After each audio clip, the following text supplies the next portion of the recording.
За дипломатијата со Никовски.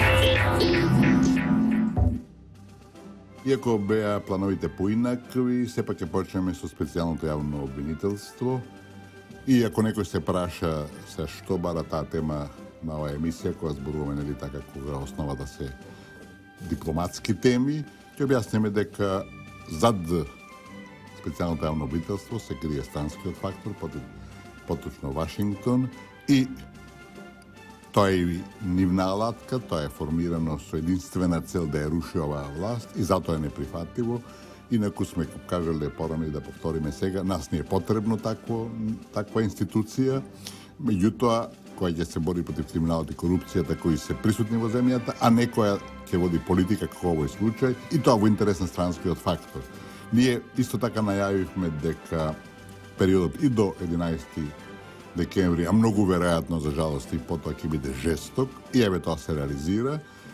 И да споменеме и да повториме дека изборите на 24 април и на 5 јуни беа одложени само заради тоа што оваа институција не беше спремна да не бомбардира, да не сврти во погрешна насока, да не го измие мозокот и слично, и дека тие одлагања не беа резултат на политиките на нашата опозиција, туку точно на Вашингтон, кој е степо поддржан од Брисел.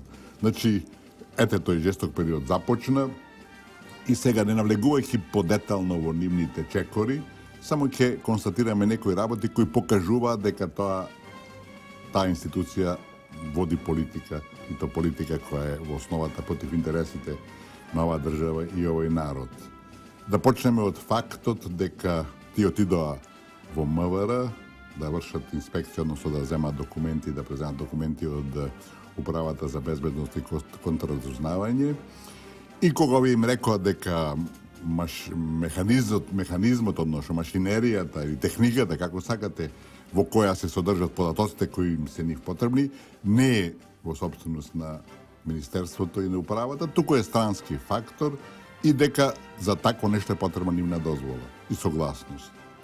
И сега замислите, овие наши, да речем, интелектуалки, рекоа дека техниката е кај вас и ви одговарате за неја. Тие одговарат за неја, ама да ја чуваат. Ако било што има кај вас, кај мене дома, а не е ваше, вие не располагате со тоа, само вие имате некоја, нели, играте улога на стовариште, на оставина некоја, која некој може да ја отвара само со дозвола на собственикот.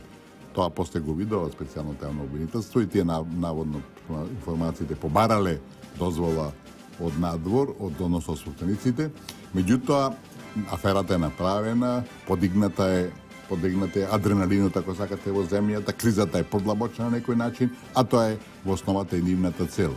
И има уште неколку работи кои ќе ги само нотираме вака за пошироко размислување, а тоа е фактот дека објавуваат оглас, нели има тамо спорно лице кој е очигледен поддржувач, активист, и ако сакате бургија, за така го викаат очигледно на опозицијата, го примаат на работа, иако е осудуван, и пледираат на некаква рехабилитација на осудените лица, кој бил, како што читавме, осуден за измама.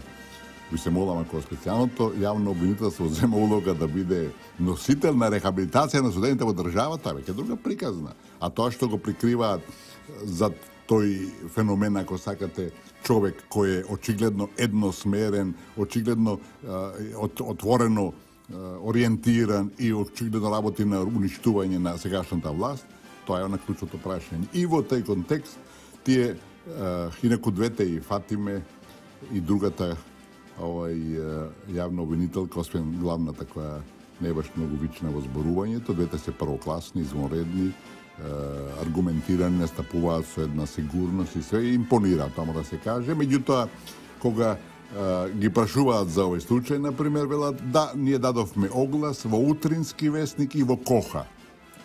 Ви се молам, вие знаете, Утрински вестник каква ориентација има, и јас знам многу добро. Значи, клиентелата кој го чита Утрински вестник се знае кого поддржува, а Коха, не навлегуваме веќе што е позадината на Коха, и сега од тамо, значи, тие со други збори бараат кандидати за работните места.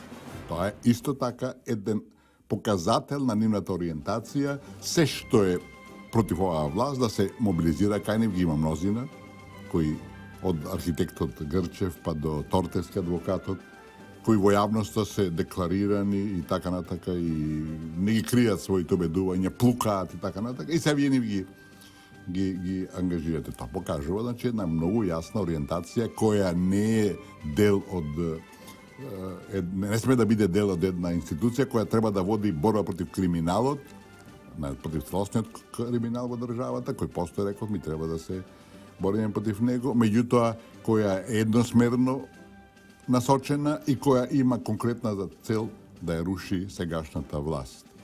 Јас ќе повторам уште еднаш дека треба да се влезе во управата за безбедност и контразузнавање. Ќе кажам исто така дека еден од факторите зашто пропадна социјализмот беше таа пренагласена и доминантна улога на тајните служби. Мислам дека многу што не е поправено ни по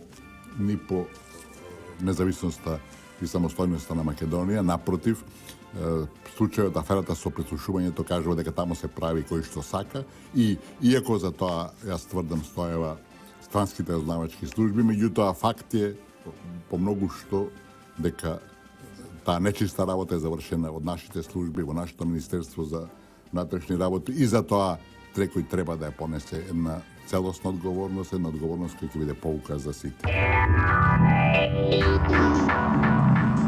За дипломатијата со Никовски.